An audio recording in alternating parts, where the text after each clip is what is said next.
நேரத்திற்காக உம்மை ஸ்தோத்திரிக்கிறோம். இந்த புதிய ஆண்டிலே நீர் எல்லாவற்றையும் செய்ய வல்லவராய் இருக்கிறீர். நீர் செய்ய நினைத்தது ஒரு நாளும் ஒருவராலும் தடைப்படாது.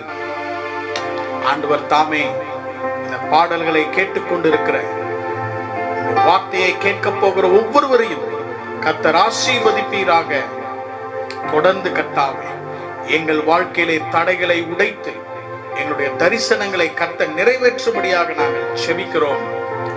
பெரியோர் சிறியோரை ஆசீர்வதி. தொடர்ந்து எங்களோடு கூட நீர் பேசுவீராக. இயேசுவின் நாமத்தில் செபிக்கிறோம் பிதாவே, ஆமென்.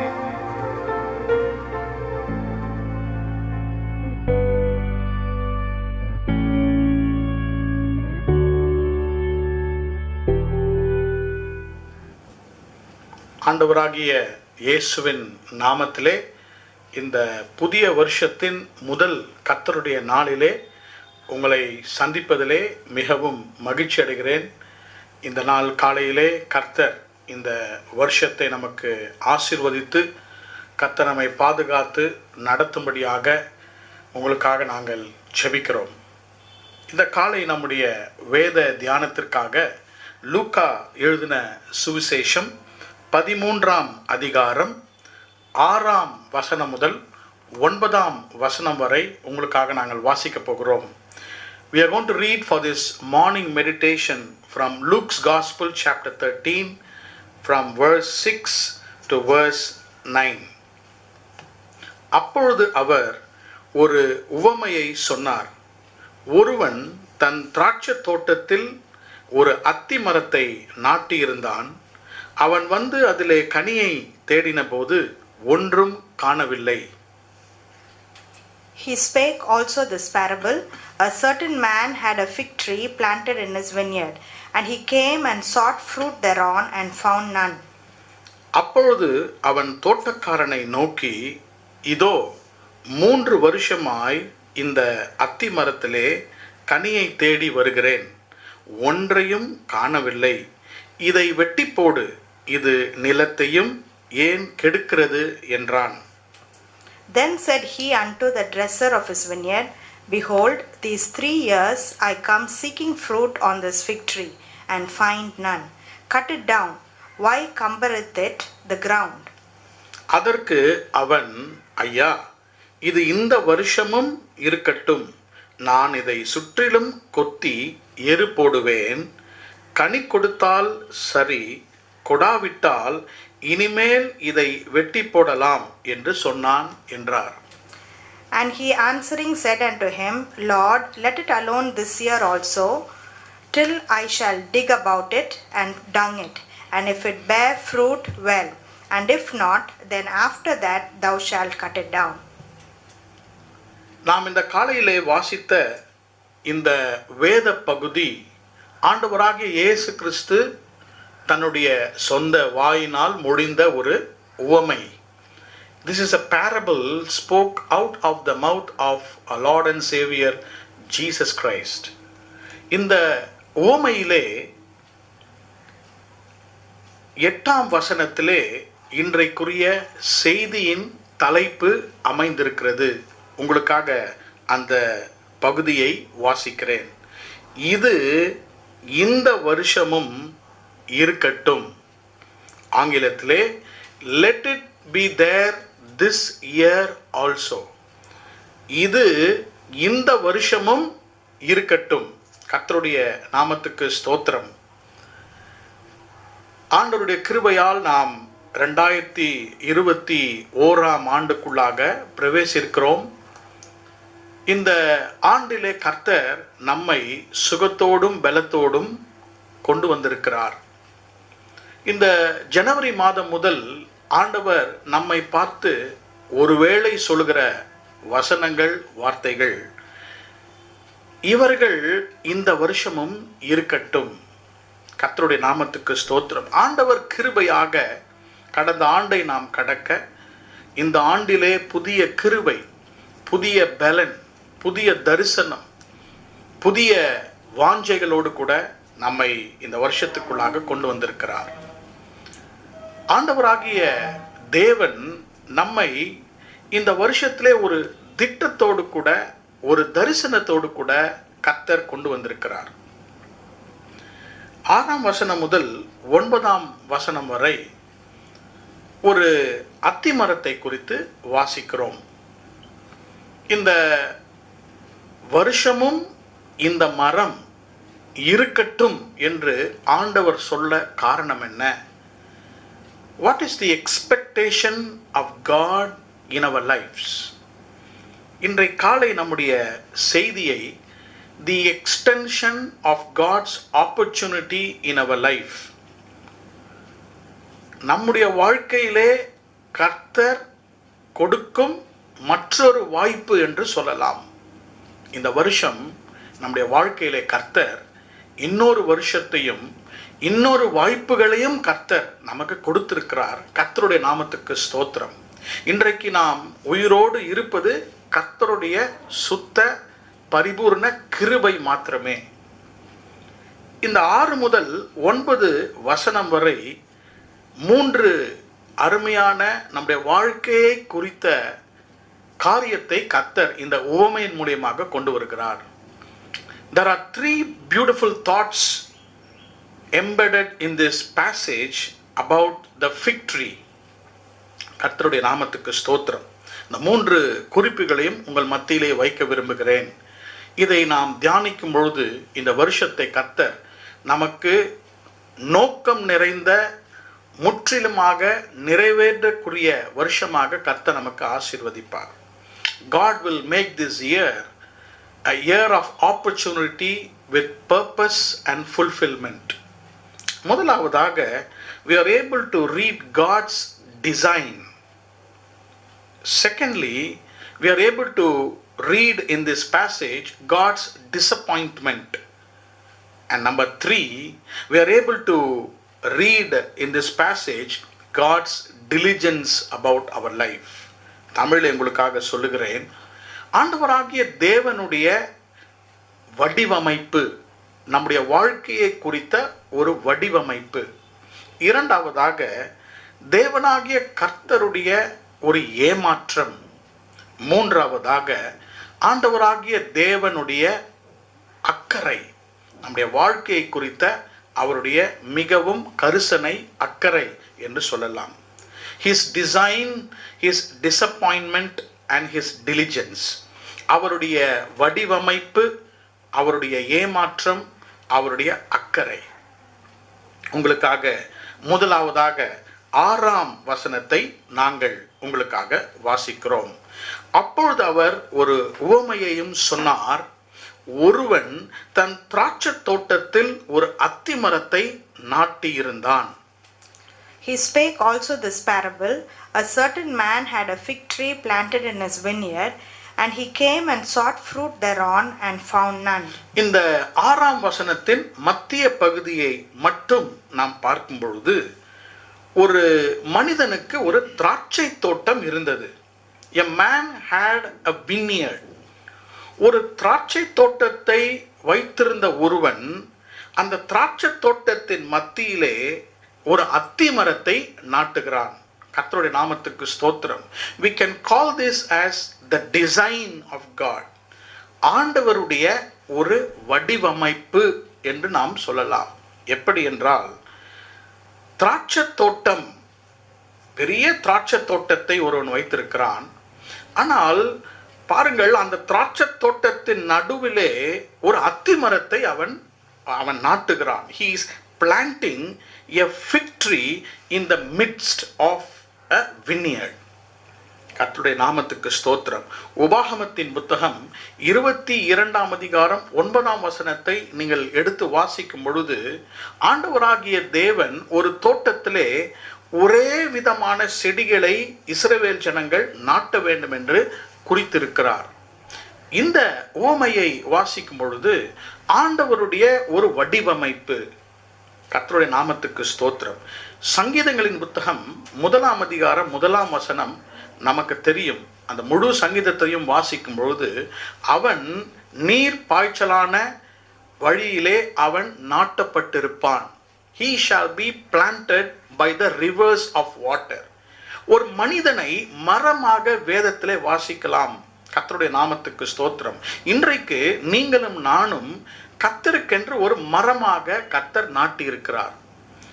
இந்த வசனத்தை வாசிக்கும் பொழுது இந்த அத்திமரம் மற்ற மரங்கள் நடுவிலே நாட்டப்பட்ட மரம் அல்ல, ஒரு திராட்சை தோட்டத்தின் நடுவில் இருக்கிற ஒரு அத்திமரம். கர்த்தருடைய நாமத்துக்கு ஸ்தோத்திரம்.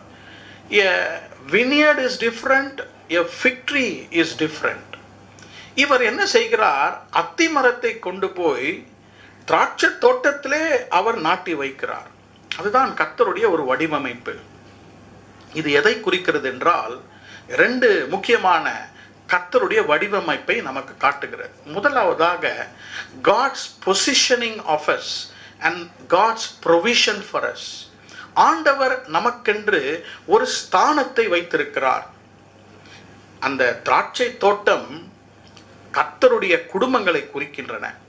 உங்களை ஒரு அத்திமரமாக ஒவ்வொரு குடும்பத்திலும் கர்த்தர் உங்களை நாட்டி வைத்திருக்கிறார். He has positioned you in a particular place, in a particular family.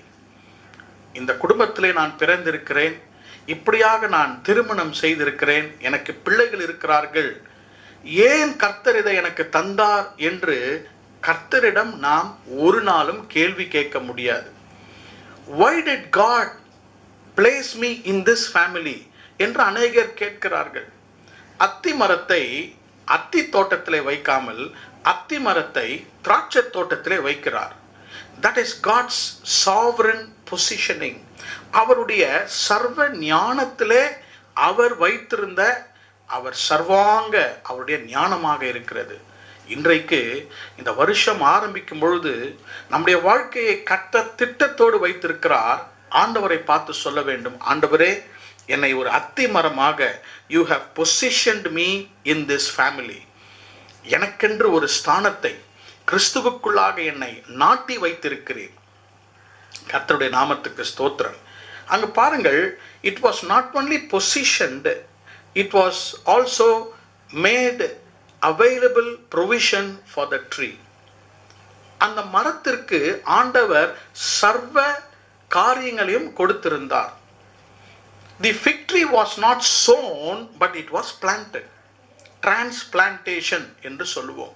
வேறு ஒரு இடத்திலே சின்னதாக வளர்ந்த ஒரு மரத்தை கொண்டு வந்து இன்னொரு இடத்திலே நாட்டுவது. நாம் பிசாசின் தோட்டத்திலே நாம் விதைக்கப்பட்டு இந்த உலகத்திலே பாவத்திலே தரித்திருந்தாலும் கர்த்தர் நம்மை அவருடைய தோட்டத்திலே, அவருடைய திராட்சை தோட்டத்திலே நம்மை நாட்டி நாம் வளருவதற்கு வேண்டிய எல்லா விதமான காரியங்களையும் தந்திருக்கிறார். God has provided everything for you for this year. இந்த வருஷத்திலே உங்களை நாட்டின அந்த தேவன் நீங்கள் வளரும்படியாக, அந்த திராட்சை தோட்டத்திலே நீங்கள் வளரும்படியாக, நீங்கள் கனி தரும்படியாக He has provided everything. There is always a provision for every vision.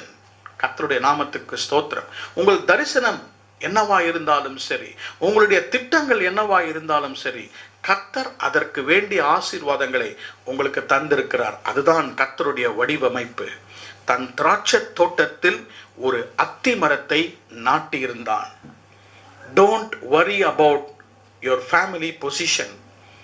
உங்களுடைய குடும்பத்திலே நான் 2வது பிறந்தேன், 4வது பிறந்தேன் என்று நீங்கள் கவலைப்பட அவசியமில்லை.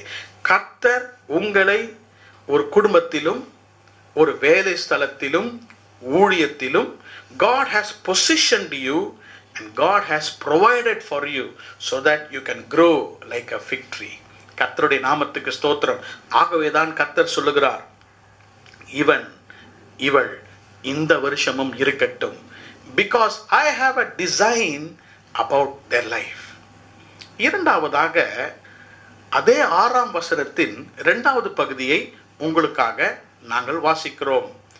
The second important thing about this parable we will read in verse 6, the second part. இந்த 6ஆம் வசனத்தின் கடைசி பகுதியை உங்களுக்காக நாங்கள் வாசிக்கிறோம்.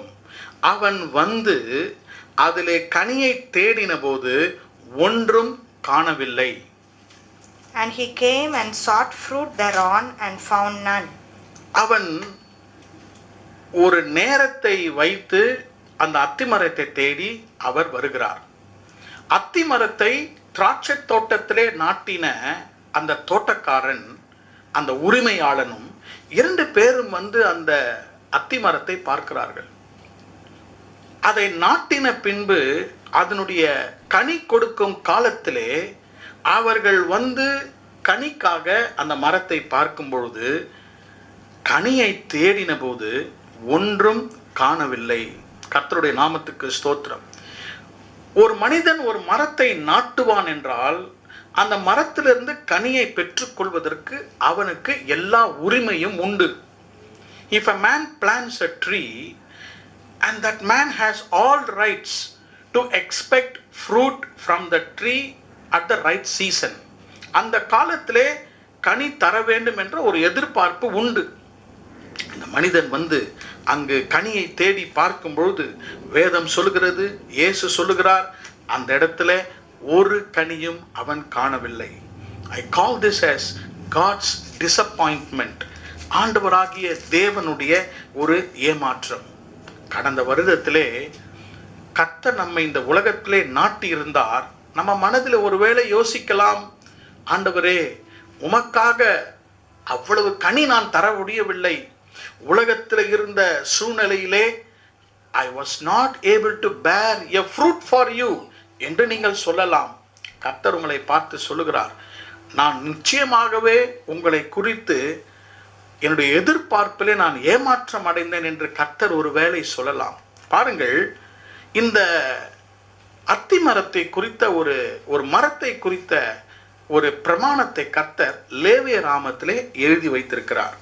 லேவியராகமம், the book of Leviticus chapter 19, லேவியராகமம் 19ஆம் வசனம் 23ஆம் வசனத்தை உங்களுக்காக நாங்கள் வாசிக்கிறோம். Leviticus 19:23. நீங்கள் அந்த தேசத்தில் வந்து புசிக்கத்தக்க கனிகளை தருகிற பலவித மரங்களை நாட்டின பின்பு அவைகளின் கனியை விருத்த சேதனம் இல்லாதவைகள் என்று எண்ணுவீர்களாக. 3 வருஷம் அது புசிக்கப்படாமல் விருத்த சேதனம் இல்லாததாய் உங்களுக்கு எண்ணப்படும். And when ye shall come into the land, and shall have planted all manner of trees for food, then ye shall count the fruit thereof as uncircumcised. 3 years shall it be as uncircumcised unto you, it shall not be eaten off. நாம் வாசித்த இந்த வசனத்தின்படியாக ஒரு மரத்தை நாட்டின பின்பு ஆண்டவர் சொல்லுகிறார், 3 வருஷங்கள் அதன் கனியை புசிக்கலாகாது. வாசிக்கிறோம் 24ஆம் வசனம், verse 24. பின்பு 4ஆம் வருஷத்தில் அவைகளின் கனி எல்லாம் கர்த்தருக்கு துதி செலுத்துகிறதற்கேற்ற பரிசுத்தமாயிருக்கும். But in the 4th year all the fruit thereof shall be holy to praise the Lord withal. 24ஆம் வசனத்தின்படியாக 4ஆம் வருஷம், அந்த 4ஆம் வருஷத்திலே அந்த கனி கர்த்தருக்குரியது. 25ஆம் வசனம், 5ஆம் வருஷத்திலே அவைகளின் கனிகளை புசிக்கலாம். And in the 5th year shall ye eat of the fruit thereof, and it may be yield unto you the increase thereof. ஒரு மரத்தை ஒரு இஸ்ரவேலன் நாட்டின பின்பு ஆண்டவர் கொடுத்த பிரமாணங்களை இங்கு பார்க்கலாம். 3 வருஷங்கள் கனியை புசிக்க கூடாது. 4ஆவது வருஷம் கனி கர்த்தருக்குரியது. 5ஆம் வருஷத்திலே நீங்கள் கனியை புசிக்கலாம். லூக்கா 13ஆம் அதிகாரம் 6ஆம் வசனத்திலே 7ஆம் வசனத்தையும் வாசிக்கும் பொழுது, 3 வருஷமாய் இந்த அத்திமரத்திலே கனியை தேடி வருகிறேன். அப்படி என்றால் ஏறக்குறைய இது 7 வருஷங்கள் கனியை தரவில்லை. எப்படி? முதல் 3 வருஷங்கள் அந்த கனியை புசிக்க கூடாது. கண்டிப்பாக அந்த தோட்டக்காரன், அந்த உரிமையாளர் கனியை தேடி வந்திருக்க அவசியமில்லை. 4ஆவது வருஷத்திலே அந்த கனியை கர்த்தருக்கு கொடுத்திருப்பார்கள். 5ஆம் வருஷத்திலே கனியை தேடி வந்திருப்பார். அப்படி என்றால் 5ஆம் வருஷம் தான் முதல் வருஷம், 6ஆம் வருஷம் 2வது வருஷம், 7வது வருஷம் 3வது வருஷம். அறக்குறை 7 வருஷங்கள் கனி இல்லாமல் ஒருவேளை இருந்திருக்கலாம். கர்த்தருடைய பிள்ளைகளே, இன்றைக்கு ஆண்டவர் எவ்வளவு வருஷங்கள் நாம பிரயாசப்பட்டு எவ்வளவு கனிகளை கொடுத்திருக்கிறோம். கனி தேடி ஒன்றும் காணவில்லை. 2 காரியங்களை இந்த 6ஆம் வசனத்தின் மூலமாக கர்த்தருடைய ஏமாற்றத்தை நாம் அறிந்து கொள்ளலாம். The first thing is fruitlessness. The second thing is barrenness. முதலாவதாக கனி கொடுக்காத தன்மை, இரண்டாவதாக மலட்டு தன்மை. அதிக நாட்களாக கனி தராத மரங்கள் மலட்டு தன்மையாக மாற வாய்ப்புகள் உண்டு. When a tree does not give fruit continually, there is every chance that tree becomes barren. There is every possibility that tree can become permanently barren. இன்றைக்கு ஆண்டவர் இந்த 2 அளவுகளை நம்முடைய வாழ்க்கையிலே பரிசீலித்து பார்க்கும்படியாக கர்த்தர் விரும்புகிறார். Lord, have I been fruitless and have I become barren? ஆண்டவரே, கனி கொடுக்கிற காலங்களிலே என்னால் கனி கொடுக்கவில்லை என்றால், ஒரு மரத்திற்கு வயதாக வயதாக வயதாக அதால் கனி கொடுக்க முடியாது. நமக்கு சரீரத்திலும் ஆவியிலும் பலன் உள்ள காலங்களிலே கனி தர முடியும். சரீரம் வயது ஆக ஆக கர்த்தருக்காக அந்த பழைய பலன் இருக்காது. ஆகவே ஆண்டவர் நம்மை பார்த்து சொல்லுகிறார், நான் உம்மை குறித்து ஏமாற்றம் அடையாதபடிக்கு let this tree be there this year also. இன்றைக்கு இந்த வருஷத்தை ஆரம்பிக்கும் பொழுது நம்ம இருதயத்திலே, ஆண்டவரே, என் வாழ்க்கையில எப்பயாவது கனி தராமல் இருந்திருக்கிறேனா? எனக்கு இவ்வளோ ஆசீர்வாதங்களை கர்த்தர் தந்திருக்கிறீர். What have I done for you? இந்த லூக்கா 13ஆம் அதிகாரத்திலே 3வது குறிப்புக்கு நேராக நாம் கடந்து செல்வோம். முதலாவதாக it was the design of God. இரண்டாவதாக அந்த அத்திமரத்தை God saw the fig tree and he was so disappointed. மூன்றாவதாக அவர் சொல்லுகிறார், அந்த உரிமையாளன் தோட்டக்காரனை பார்த்து சொல்லுகிறார், you cut it down. அதை வெட்டிவிடு என்று சொல்லும் பொழுது அந்த தோட்டக்காரன் அந்த எஜமானை பார்த்து கெஞ்சுகிறான், ஐயா, இந்த வருஷம் மாத்திரம் விட்டுருங்க. let this tree be alive at least this year.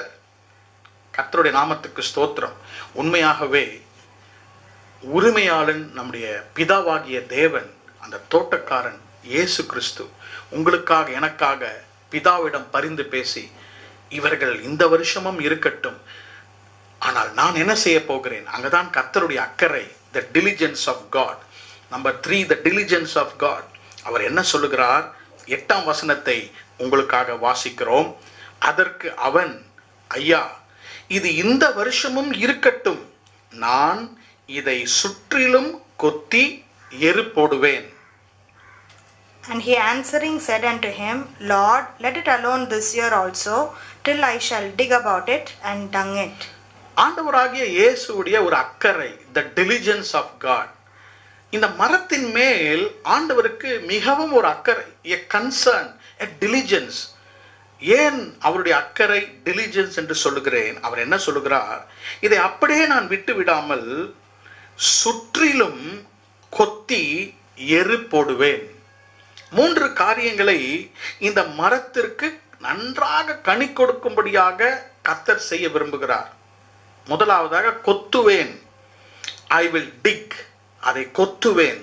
இரண்டாவது, ஒரே இடத்துல கொத்துவதல்ல, அதை சுற்றிலும் கொத்துவேன், I will dig about it, around it. மூணாவது, இதற்கு நான் எரு போடுவேன், ஐ வில் டங் இட். கர்த்தருடைய நாமத்துக்கு ஸ்தோத்திரம். ஆண்டவராகிய இயேசு கிறிஸ்து இந்த வருஷத்திலே நம்முடைய வாழ்க்கையை சுற்றிலும் அவர் கொத்தி அவர் எரு போடும்படியாக விரும்புகிறார். அப்பொழுதுதான் ஒரு மரம் கனி கொடுக்க முடியும். கர்த்தருடைய நாமத்துக்கு ஸ்தோத்திரம். முதலாவதாக அந்த மரத்தை நன்றாக கொத்த வேண்டும். You have to dig near the tree. அப்படி என்றால் அடியில இருக்கிற அந்த மணல், the soil has to come up.